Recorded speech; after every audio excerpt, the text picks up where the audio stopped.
The days were hot.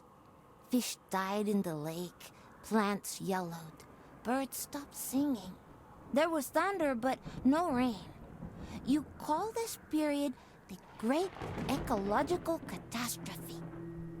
I heard my mother's heartbeat as she carried me to Alphaville. People chased us. I remember her driving and bison running by. Then we reached the flooded city with refugees in rubber boats. Suddenly, I couldn't find Mama. I was scared and alone. I'll never know whether she died or abandoned me. I only remember the rockets leaving for Mars. That night, the fighting started. I ran deep into the forest. A she-wolf found me and raised me with her cubs. People who didn't make it into the rockets were dying in combat and from the mutating environment. But we, the orphans and animals, didn't fight. Instead, together we adapted to nature that grew out of the rubble. Many moons passed, and then one day, some humans returned. They called themselves Martians. They flew around, dressed in yellow. They went hunting and played golf. I would steal their golf balls for fun. It really upset them. Then one day, I found a dead Martian. I took off his helmet and put it on. There was music playing in it. After years of only speaking wolf, I listened to the Martian radio and learned human language again. After the group left, one full moon later, I was chasing a tasty bug when another spaceship with new Martians arrived. It soon became clear they were trouble.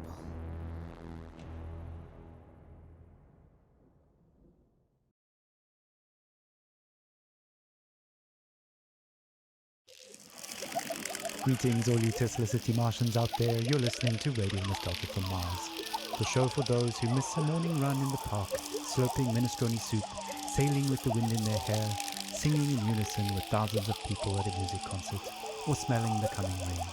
In other words, a show for the long lost days of Earth.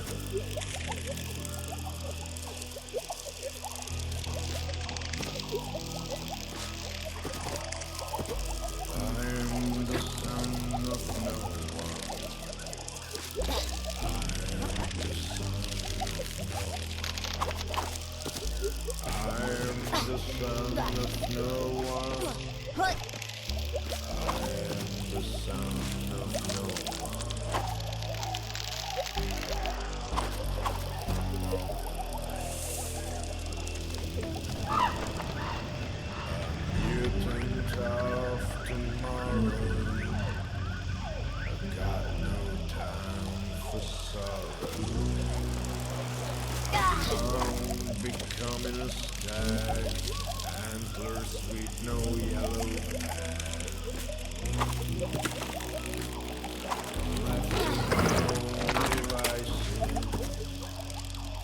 Used to permanent without race, without creed. I am pure spiritual.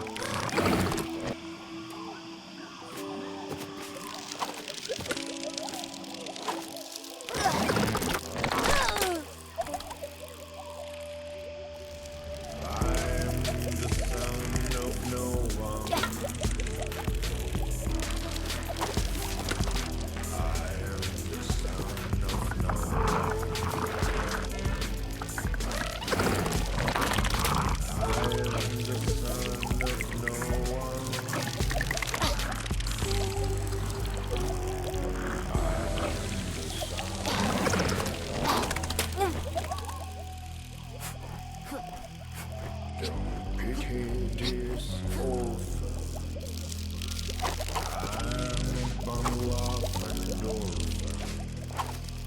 These bastards will overcome even the Armageddon. Lungs and legs propel me. You cannot buy or sell me. I move through life like water. No one's son, no one's daughter. I am the son of no one, the son of no one. I am the son of no one. I'm the son of no one. Starting off the show with Son of No One, a song I'm fairly certain resonates with many of us out here in the stuffy depths of space. Speaking of stuffy air, please don't attempt to open portal windows to let some fresh air in. It's unbelievable that we have to mention this, but we're living in pressurized domes, people. Breathing recycled air is just the new normal. In totally unrelated news, the memorial of Baroness von Wullenschütt will be held in private, and her family asks gold diggers and paparazzi to respectfully stay away from the funeral ceremony being held in the Section C cafeteria on Deck 3 at 7 p.m. Dome time. Alright, on with the show.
radio or data from Mars. Ah, a little toddler pop there taking us back to the days of late-stage capitalism at its finest. Child labor never sounded so sweet. On that note, it's time for another story, a look back at life on the open road, and a look forward to the long road ahead. Stories, memories, the good old days, original sources, authentic time, hope, inspiration, drama, radio nostalgia from Mars. Crying while riding a Harley Davidson is the actual murder. I'm serious. I tried to recreate that feeling here on Mars. So I took a Tesla City Delivery EVA for a spin, but it's like driving a janky VR simulation. It made me miss riding my motorcycle, my Jolene, even more. At 35, for 30 days in the blistering heat of July, I took a 4,600-mile trip across America on my motorbike. We set off from California, we zigzagged up and down the country and covered 18 states all the way up to New York City, where I was to take over my father's company. During the trip, the biggest surprise for me was how much of my thinking was practical. Even banal, I just focused on staying alive at 70 miles an hour on two wheels with crazy winds buffeting me in all directions. So while my mind was this constant barrage of compulsive thoughts, those thoughts were genuinely practical. Like, how do I get to that destination before dark? Am I drinking enough water? Am I hydrating? The bigger picture stuff of why am I doing this and what is life about anyway didn't come until later. We started the trip at the peak of California's infamous Orange Peak Road, and we rode it for 5 days in temperatures you wouldn't believe. Some mornings I'd have sweat dripping from my elbows before we even set off. My eyes hurt from the sun. Sometimes I'd wake up so sore I could barely move. My inner thighs had engine burn. And even though those closest to me actually didn't think I'd make it, I realized that I could physically overcome much more than I thought. So after that rite of passage, I knew I could take over the company. Instead of being an entitled little brat whose father would pay for her theatre career, I turned the company into a $1 trillion business. And now, here I am with my family on Mars, among the last representatives of humanity in the universe. But aside from this high-minded idealism, life has no meaning. Because of these damn EVA suits, there's no wind in the holiday here. No open air solitude that makes you feel one with the world like back on Earth. On Mars, even if you manage to get outside, you're still trapped in a bubble of your own stale air. No matter where you go, isolation clings to you. Unlike the open road, it's an experience of void, of wholeness. There's no dancing asphalt in the heat, and no neon-lit diners and 2 a.m. omelettes with green bell peppers and yellow cheddar with a side of burnt hash browns, greasy bacon and black coffee. Instead, there's this barren rock and strictly monitored oxygen levels and sterile zones. We live in bubbles within bubbles. I admire how far we've come and how resilient we are, but I wonder, maybe we're just fooling ourselves. Just like during my epic ride, we've mostly figured out the banal questions about water and food and sanitation, and now the greater questions are looming. What are we really doing here? What is our future? And what will the meaning of life be for my kids? At any rate, the point is, I miss my Jolene. That's all. Thanks for listening. Thank you for taking us on that ride with you, Bojana. Your story is an inspiration for all and reminds us to face our difficulties head on and to value the small things in life, even out here on Mars. Motorcycles, grease, wind in the hair. What better way to remember than with some psychedelic rock for the road? Radio nostalgia from Mars.